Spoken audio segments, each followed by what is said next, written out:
Hello friends, आज की इस वीडियो में हम जानेंगे जब महिला का एग फर्टिलाइज होता है तो उन्हें कौन कौन से सिम्टम सबसे पहले नजर आने लगते हैं। और ये जानना हर प्रेगनेंसी प्लानिंग करने वाली जो महिला है उसके लिए ये जानना जरूरी होता है ताकि वह अपनी प्रेगनेंसी केयर अच्छे से करे और कोई भी प्रेगनेंसी के टाइम आप गलती ना कर लें जिससे आपका आने वाले टाइम में मिसकैरेज या फिर इम्प्लांटेशन जो है वो फेल ना हो जाए। इसलिए इस वीडियो को एंड तक देखें ताकि आप अच्छे से समझ पाएं। और अगर आप चैनल पर पहली बार हैं तो नीचे रेड कलर का बटन होगा सब्सक्राइब का, उसे प्रेस करके मेरे चैनल को आप सब्सक्राइब कर सकते हैं और पास बनी बेल आइकन को भी प्रेस कर दें ताकि मेरी आगे आने वाली हर वीडियो की अपडेट आपको आसानी से मिल जाए। चलिए अब आपका ज्यादा टाइम ना वेस्ट करते हुए हम वीडियो स्टार्ट कर लेते हैं।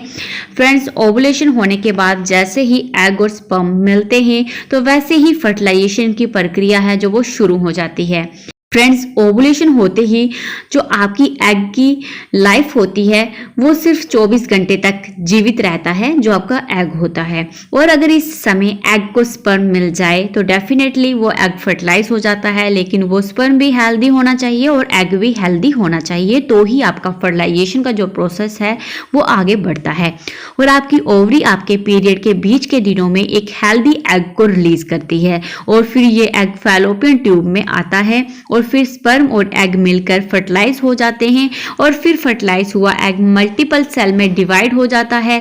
पहले 2 सेल में बनता है, फिर 4 में, फिर 8 में, इसी तरह से आगे चलकर बहुत से सेल बन जाते हैं और फिर ये जायगोट बन जाता है और फिर ये यूट्रस की लाइनिंग में जाकर जब चिपकता है इसे ही इम्प्लांटेशन का फेज कहा जाता है, इसे ही इम्प्लांटेशन बोला जाता है।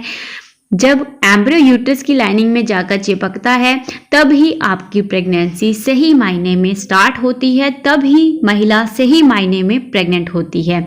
चाहे आप फर्टिलाइजेशन आपका हो जाए लेकिन तब भी आप प्रेग्नेंट नहीं होती हैं क्योंकि फर्टिलाइजेशन जो है वो कई बार आपका फेल हो जाता है। फर्टिलाइजेशन प्रॉपर तरीके से नहीं होता है। मान लो आपका एग अच्छा नहीं होता है, या मान लो स्पर्म अच्छा नहीं है, हेल्दी नहीं है, जिसके कारण जो है फर्टिलाइजेशन होने के बाद भी आपका फर्टिलाइजेशन फेल हो जाता है। इसलिए उसके बाद फर्टिलाइजेशन अगर आपका हेल्दी हो गया है, सब कुछ ठीक है, तो जब ये एम्ब्रियो बनकर यूट्रस की लाइनिंग में जाकर चिपकता है उसी के बाद आपकी जो है सही मायने में प्रेगनेंसी स्टार्ट होती है और उसी के बाद आपको प्रेगनेंसी के सिम्टम फील होने स्टार्ट हो जाते हैं। लेकिन कुछ ऐसे सिम्टम होते हैं जो आपको टाइम रहते ही बता देते हैं कि आपके अंदर स्पर्म और एग मिल गए हैं, फर्टिलाइजेशन हो गया है। आइए जानते हैं एग फर्टिलाइजेशन होते ही आपकी बॉडी में हार्मोन में चेंजेस जो आते हैं जिसकी वजह से आपकी बॉडी में चेंजेस आने लगते हैं। और जो सबसे पहला लक्षण होता है आपकी नाभि से सीधा नीचे वाले भाग में या फिर राइट साइड या फिर लेफ्ट साइड आपको पेट में दर्द होने लगता है, चुभन सा आपको फील होता है। ठीक है, ऐसा इसलिए होता है अगर लेफ्ट फैलोपियन ट्यूब में फर्टिलाइजेशन हुआ हो तो फिर लेफ्ट साइड पेन होता है। अब बहुत से लोग बोलते हैं ऐसा नहीं होता है, लेकिन ऐसा होता ही है। बहुत रेयर केस है जिनको नहीं होता होगा, क्योंकि अगर आपकी लेफ्ट साइड में कुछ हो रहा है तो आपको जरूर लेफ्ट साइड में अंदर यूट्रस में जरूर आपको लेफ्ट साइड में कुछ ना कुछ पेट के निचले हिस्से में फील होगा, क्योंकि अगर अंदर कोई एक्टिविटी हो रही है तो आपको कुछ ना कुछ तो जरूर फील होगा। ठीक है, लेफ्ट साइड आपको पेन होता है अगर लेफ्ट फैलोपियन ट्यूब है वहां पे फर्टिलाइजेशन हुआ हो, और अगर राइट साइड में ट्यूब में फर्टिलाइजेशन हुआ हो, स्पर्म और एग मिले हो वहां पे, तो फिर राइट साइड पेन होता है। और साथ ही इस समय प्रोजेस्टेरोन जो हार्मोन है, हार्मोन जो प्रोजेस्टेरोन इंक्रीज होने के कारण आपको पेट में गैस, पेट खराब होना, बार बार पॉटी आना या फिर कब्ज की जो है वो शिकायत होना, इन शॉर्ट आपको पेट संबंधित जो है परेशानियां होने लगती हैं। जिस सब प्रोजेस्टेरोन हार्मोन जो है वो इंक्रीज होने के कारण होता है, क्योंकि प्रोजेस्टेरोन हार्मोन डाइजेशन के प्रोसेस को स्लो डाउन कर देता है और साथ ही साथ आपको ब्रेस्ट में चेंजेस, कुछ ना कुछ चेंजेस फील होते हैं, जैसे निप्पल में पेन होना, ब्रेस्ट में सूजन होना या फिर दर्द फील होता है। और इस समय आपका जो है वो मूड स्विंग भी होने लगता है, जैसे बिना बात के गुस्सा आना, चिड़चिड़ा होना, छोटी छोटी बातें आपको हर्ट करेंगी, एकदम मूड खराब हो जाना और अचानक मूड अच्छा भी हो जाता है। ये सब फर्टिलाइजेशन होने का एक मेन सिम्टम होता है। नेक्स्ट है आपको बार बार यूरिन आने लगता है, क्योंकि फर्टिलाइजेशन होते ही आपके जो यूट्रस में जो है वो ब्लड फ्लो इंक्रीज हो जाता है, ब्लड सर्कुलेशन इंक्रीज हो जाता है, जिसके कारण आपको बार बार यूरिन आने की शिकायत होने लगती है। और इस समय आपको प्यास भी बहुत लगती है, आप पहले से ज्यादा पानी पीने लगती हैं, क्योंकि आप बहुत अधिक यूरिन कर रही हैं, बार बार यूरिन कर रही हैं, जिससे आपको अधिक प्यास लगने लगती है। और साथ ही में आपको बैक पेन या फिर आपको लेग पेन, पैरों में दर्द, थकावट, कमजोरी आना, खास सिम्टम जो है वो होता है फर्टिलाइजेशन होने का। इस समय ऐसे सिम्टम फील होने पर समझ जाएं कि फर्टिलाइजेशन के बाद फर्टिलाइज एग यूट्रस की तरफ ट्रेवल करने लगता है, ताकि इम्प्लांटेशन अच्छे से हो सके। लेकिन जो फर्टिलाइजेशन का खास सिम्टम, जो पहला सिम्टम होता है, वो यही होता है कि आपको या तो पेट के लेफ्ट साइड पेन होता है या फिर राइट साइड पेन होता है। लेकिन मैं आपको यहाँ पे एक और बात क्लियर कर दूं, ओवुलेशन के टाइम भी आपको लेफ्ट साइड भी पेन हो सकता है और राइट साइड भी पेन हो सकता है। लेकिन जो ओवुलेशन का टाइम होता है वो आपके पीरियड के मिड साइकिल में होता है।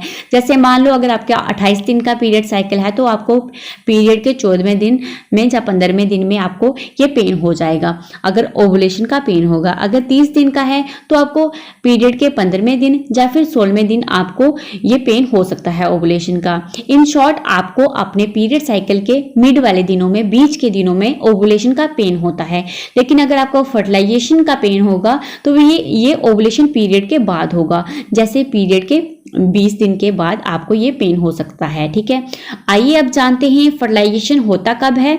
तो दोस्तों, ओवुलेशन के बाद जब स्पर्म और एग मिल जाते हैं, इसमें कितना समय लगता है। तो देखिए, अगर आपने ओवुलेशन के टाइम रिलेशन मेंटेन किए हैं तो रिलेशन के तुरंत बाद भी फर्टिलाइजेशन हो जाता है, और 10 से 15 मिनट या फिर 1 से 5 दिनों का समय लगता है। 10 से 15 मिनट का समय तब लगता है जब अगर ओवुलेशन हुआ है तो आपने उस समय रिलेशन मेंटेन किए हैं। और 1 से 5 दिनों का समय कब लगता है, मतलब 2 दिन का भी समय लग सकता है, 3 दिन का भी समय लग सकता है और 4 दिन का भी समय लग सकता है। ऐसा तब होता है जबकि ओवुलेशन से पहले आपने रिलेशन मेंटेन किए हो, 2-3 दिन पहले रिलेशन मेंटेन किए हो, क्योंकि स्पर्म अंदर कम से कम 2, 3 या 4 दिन भी अंदर जीवित रहता है, जिसके कारण अगर आप ओवुलेशन के टाइम रिलेशन मेंटेन नहीं भी किए हैं, पहले किए हैं, तो भी आप प्रेग्नेंट हो सकती हैं। पूरी तरह से आपका जो है स्पर्म एग से मिल सकता है। इसलिए पूरी तरह से प्रेग्नेंट होना, पूरी तरह से इम्प्लांटेशन की प्रक्रिया पूरी कंप्लीट होने में कम से कम आपका जो पूरा पीरियड होता है रिलेशन मेंटेन के बाद, अगर कई बहुत सी महिलाएं पूछती हैं कि रिलेशन मेंटेन के कितने दिन बाद वह प्रेग्नेंट हो सकती हैं, तो आपको ज़्यादा से ज़्यादा पूरा जो समय हम बोलते हैं प्रेग्नेंट होने का रिलेशन के बाद, वो 10 से 15 दिन का समय होता है, और उसके बाद आपको प्रेगनेंसी के सिम्टम फील होना शुरू हो जाते हैं। लेकिन जो मेन सिम्टम अगर आपको फर्टिलाइजेशन का जानना है तो वो वही है लेफ्ट साइड पेन या फिर राइट साइड पेन, और उसके बाद आपको पेट संबंधित परेशानियां होने लगती हैं, जैसे पेट में गैस, पेट खराब होना, वॉमिटिंग फील होना, कुछ खाने का मन नहीं करना, डाइजेस्टिव इशू हो जाते हैं। ये सिर्फ प्रोजेस्टेरोन हार्मोन के कारण होते हैं, जो कि प्रेगनेंसी होते ही इंक्रीज होने लगता है। तो फ्रेंड्स, आप समझ गए होंगे कैसे फर्टिलाइजेशन की प्रक्रिया के समय आपकी बॉडी में ये सिम्टम फील होते हैं और कितने दिन लगते हैं। तो दोस्तों, बस इस वीडियो में इतना ही। फिर मिलूंगी मैं आपको एक और नई वीडियो के साथ।